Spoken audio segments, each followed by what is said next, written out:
40 yaş gəncliyin qocalığıdır. Bəli. Qocalığın gəncliyidir. 40 yaşlı insan ən qocalmış gəncdir. Ən gənc də qocadır. Bəli. Keçid yaşıdır.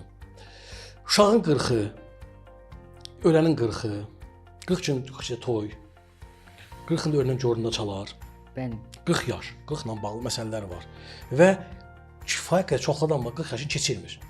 Və bilmir niyə deyir keçirməzlər. Yox, 40 keçirməzlər. Niyə qardaş?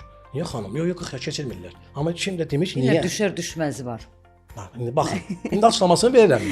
Siz deyin bəlkə mən bu il keçirdim 40 yaşı. Açıqlamasını keçirmək lazımdır əlbəttə. Hansı hər yaşdan biridir o da. Keçirmə ona görə ki, bilmirlər ki, insanın 40 yaşdan sonra qarantiya müddəti srok deyirlər, bitir.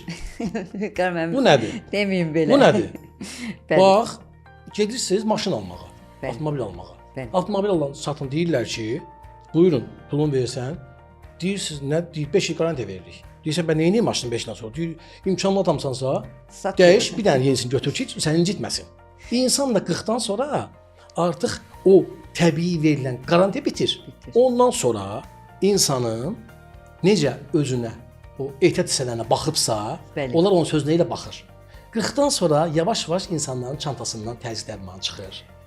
Yavaş-yavaş dostlaşır özündən, nə ilənsə. Deyə bu sonra bunu içərsən.